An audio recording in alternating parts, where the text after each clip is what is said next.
आज हम बात करेंगे हुसैनी ब्राह्मण की।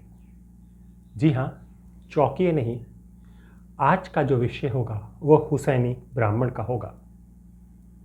नमस्कार, मेरा नाम हैदर अब्बास नकवी है और आप लोग मुझे इस वक्त इंडिया लाइफ में देख रहे हैं। जैसा कि मैंने आपसे कहा कि हुसैनी ब्राह्मण की हम बात करेंगे, तो हम इस बात को शुरू करते हैं हुसैन से, इमाम हुसैन से। हुसैन कौन थे? हुसैन कहाँ थे? हुसैन ने क्या किया? और दुनिया आज भी हुसैन को क्यों याद करती है? अगर मैं ज़्यादा बड़ी चढ़ाकर बातें ना करूं, इतिहास को भी ना लाऊं, सिर्फ एक मानवता के लिहाज से मैं आपको बताऊं, तो हुसैन एक मोहब्बत का नाम था और मोहब्बत को सब पाना चाहते हैं उसी तरह जिस तरह से हुसैनी ब्राह्मण ने इस मोहब्बत को पाया। ये कहानी, ये वाक़या, ये हादसा, ये चीज़ शुरू होती है 680 AD, करबला का मैदान। करबला एक बगदाद से 102 किलोमीटर दूर एक जगह है। यहाँ पर एक हादसा हुआ था जिसे मुहर्रम के उसमें जाना जाता है। यहाँ पर मुसलमानों के जो पैगंबर मोहम्मद साहब थे, उनके नवासे इमाम हुसैन को कत्ल कर दिया गया था उनके पूरे परिवार के साथ। उन सब की एक हिस्ट्री है, एक कहानी है, एक पूरा वाक़या है। उस वाक़ये पर ना जाते हुए मैं ये बताना चाहूँगा कि इमाम हुसैन को अगर मैंने कहा है कि हुसैन मोहब्बत का नाम है, तो क्यों है और क्यों उससे एक ब्राह्मण परिवार उससे जुड़ गया। हम इतिहास और धर्म को ना जाते हुए अगर हम इमाम हुसैन का परिवार देखेंगे, उनका कुल देखेंगे, तो हमें अपने आप उनसे मोहब्बत हो जाएगी। वो परंपरा बताते हैं जो परंपरा आज भी उतनी ही मान्यता है।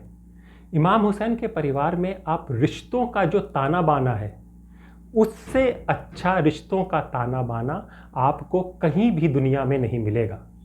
वहाँ बताया जाता है, दिखता है, बताया नहीं जाता है, दिखता है कि भाई भाई से किस तरह से मोहब्बत करता है, बड़े भाई का क्या अधिकार होता है, छोटे भाई का किस तरह से व्यवहार होता है, बेटा कैसा होना चाहिए, भतीजा कैसा होना चाहिए, बहनें कैसी होनी चाहिए।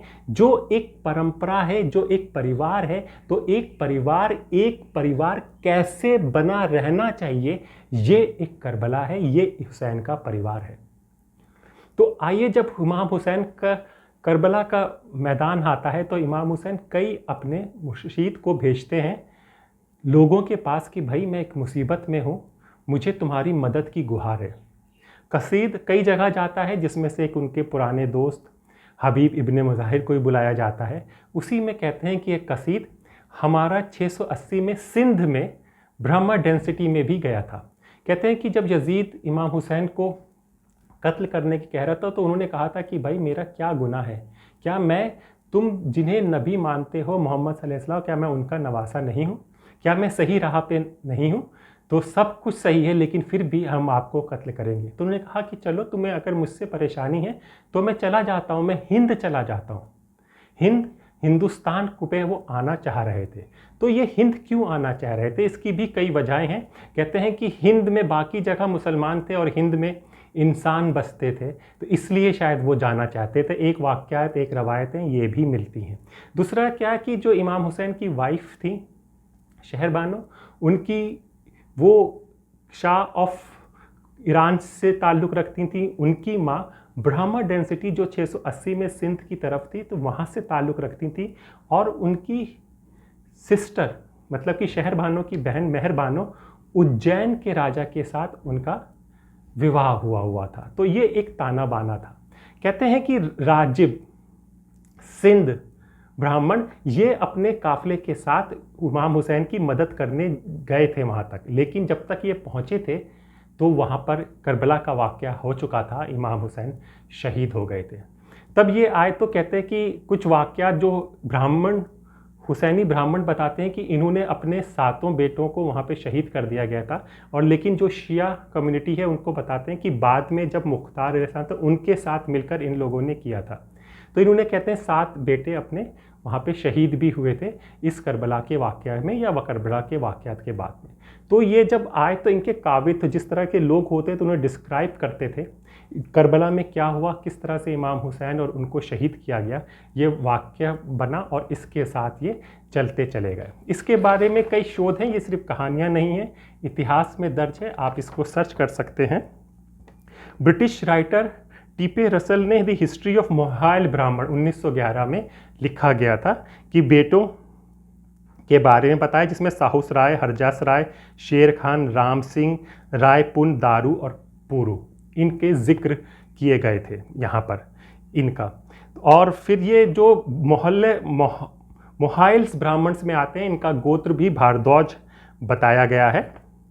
साथ में अभी 2015 की बात है तो एक टाइम्स ऑफ इंडिया में आर्टिकल आया था जिसमें बताया गया कि लखनऊ में जो हुसैनी ब्राह्मण हैं, जिसमें के बाली का आया था, उन्होंने ही ये कहा था, मैं यहाँ की सरहद से हिंदुस्तान जाता हूँ, वहाँ मुसलमान नहीं इंसान बचते हैं।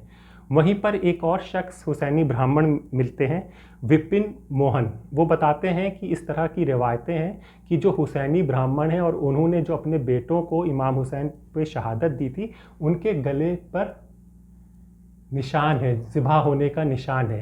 तो वो बताते हैं, विपिन मोहन जी हैं, लखनऊ से ताल्लुक़ रखते हैं, 2015 का मैं आर्टिकल बता रहा हूँ। तो उन्होंने कहा कि मेरे में भी है, मेरे पापा फादर के गले में भी निशान था और मेरे बेटे के गले में भी निशान है।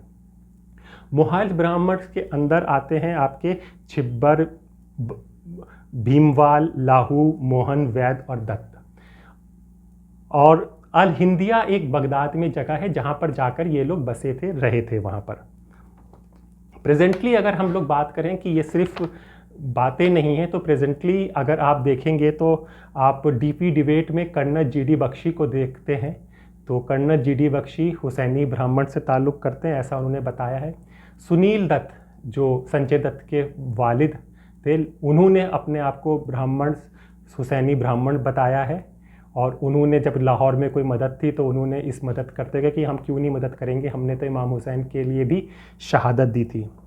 प्रोफेसर हैं नोनिका दत्ता जेएनयू की, ये अपने आप को हुसैनी ब्राह्मण बताते हैं। इन्होंने भी वायर पे एक आर्टिकल लिखा था जहाँ पर इन्होंने अमृतसर में मुहर्रम किस तरह से मनाते थे हुसैनी ब्राह्मण, उसके बारे में जिक्र किया है।